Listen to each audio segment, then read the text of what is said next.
Order! Order! You are an incorrigible delinquent at times. Behave yourself, man!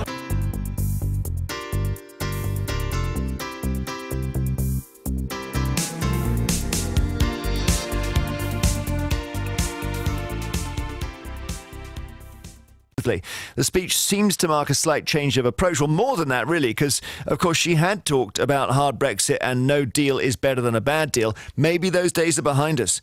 This is almost half a deal. For some people, the idea of a transition period will be a huge relief. It avoids us crashing out with no deal. It gives businesses more stability and certainty, and it buys more time to work on that decent final arrangement that everyone's hoping for. For others, though, it's a huge frustration. There are people who will just say, get on, get out.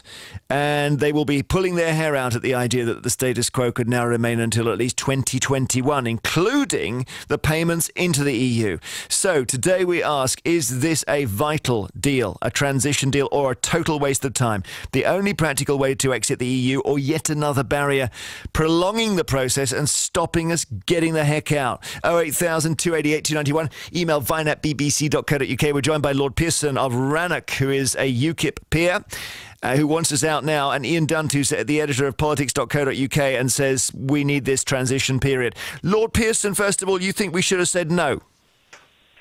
Well, we don't need to say yes. I mean, all we need is continuing free trade with the single market, and they actually need that more than we do.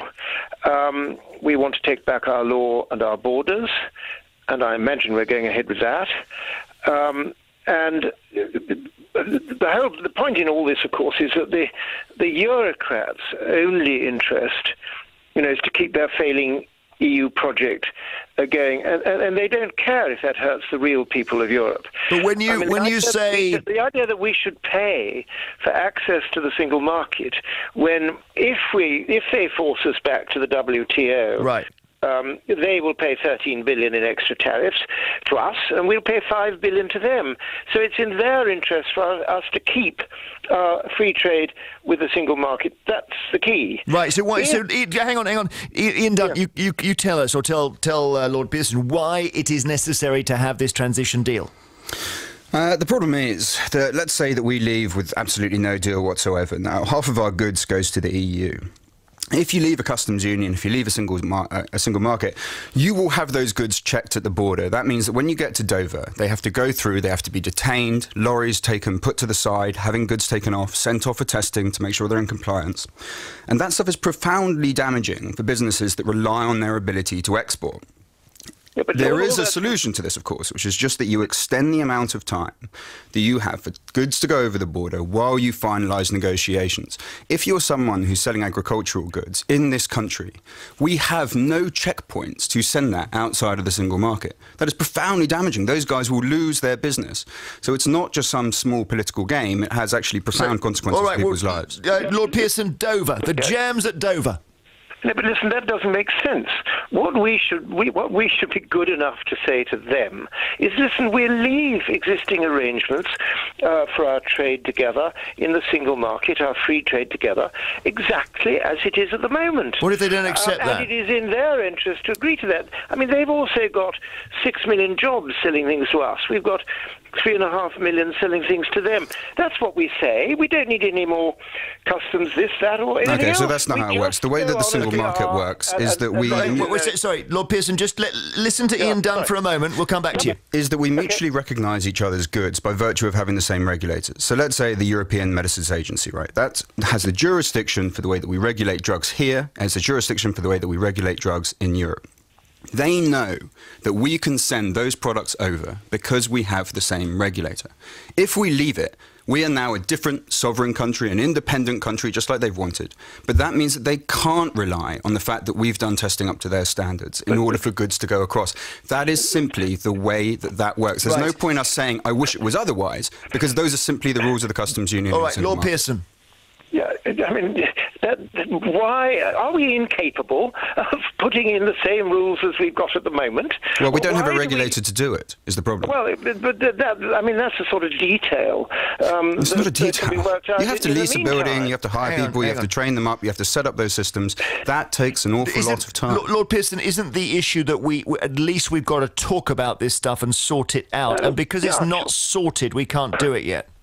Well, I think we can actually. If we've offered them mutual residence for their 3.6 million people living here. 1.2 of us living there. That was very generous. They turned it down. We give them 20 billion a year in cash, and they give us back 10, so we're giving them 10 billion a year net. I mean, if the price of all this is to say, okay, we'll go on giving you the 10 billion a year net for the 2 years until the end of your present budget, your multi-annual framework directive, I mean, I can't judge whether that's a good deal or not. Well, let's talk about that. If it allows free trade, if it allows our free trade to continue, and allows our mutual residence, then that would be in the interest of the real people of Europe, and it's only the Eurocrats who are determined to keep this failing project afloat who are getting in the way of the real people of Europe. Okay, thank you. Ian Dunt, let's talk about this transition deal. We think it is going to be 10 billion euros, not sterling. So it seems to be the difference in the currency it makes it a tiny bit cheaper. It doesn't look like a very good deal, though, does it really? This is a completely fair deal to me. Look, the EU works for? Well, the EU works in 7-year financial frameworks, right? So we signed up to the 7-year financial framework that runs until the end of 2020. Now, if you're going to have a deal where we are using the same regulators, we should be paying in to keep those regulators running because we are relying on them. European Medicines Agency, Open Skies, that doesn't cost 10 billion. Which makes sure that planes don't crisscross in the sky. There are dozens and dozens of regulators, from plant patents to the way that aircrafts work to aerospace. Now, if we want to still be a member, we still pay into the infrastructure of keeping that in place. I've got to say, I'm a bit baffled by how excited people get about the money. A few years ago, Vince Cable spent 50 billion privatising Royal Mail, and I can't remember people losing their mind about that. Quite why 10 billion now seems an incredible amount to make sure that people that work in manufacturing and agriculture in Britain keep their jobs is very baffling to me indeed. Lord Pearson. £10 billion a year euros is 10 billion we pay them net. Oh, okay, yeah. Is the annual salaries of 1,000 nurses every day. This is big money, and we really don't need to spend that sort of money to get the technicalities of the medicine agencies and stuff to allow it to go on as it is. I mean, you sit down and you just organise it in a fortnight, for goodness sake. Ian, there is one interesting thing here, which is that the longer you give businesses to prepare for the exit, the longer time they have to actually leave the UK. And if we did it like with the click of somebody's fingers, they might have to stay here. This is the exact opposite. In fact, the businesses, you look at the guys in financial services, look at what Lloyds of London has just done with insurance, moving their things over to Europe.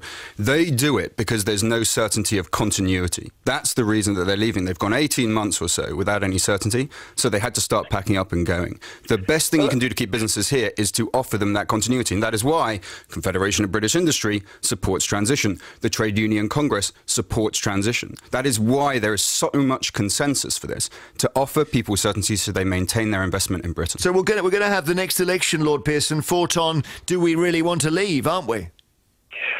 Well, if our politicians and bureaucrats continue to make the frightful mouthful they're making of this thing at the moment, I suppose that's a possibility. They can't obviously see the forest for the trees, and they don't seem to realise that we hold all the four cards. But isn't it when you talk like that, I know that the EU, you see the EU as sort of grossly incompetent, but they have, it sounds from what you're saying as if they have negotiated with a kind of brilliance which you don't credit them with. Well, that's because we've allowed them to do it. We should simply sit them down and say, look, we offered you mutual residence before Christmas. You turned it down, and because we said we wanted their 3.5 million people to have continuing residence here, but we wanted the 1.2 million of our people living there to have the same thing, they had the nerve to turn around and say we were using their people as a bargaining chip. I've gone through the trade position. We held all the cards. We hold the cash because we needn't give them this 10 billion a year if we don't want to. The treaties say we're out of it. And of course there's security, where we are members of the Five Eyes and they're not, and of course we'll go on giving them that. Our position is incredibly generous towards them. It's the Eurocrats who are trying to foul it up, and our lot, I'm afraid, are not being clear enough and clean enough in the negotiations. Ian Dunt, why are you laughing?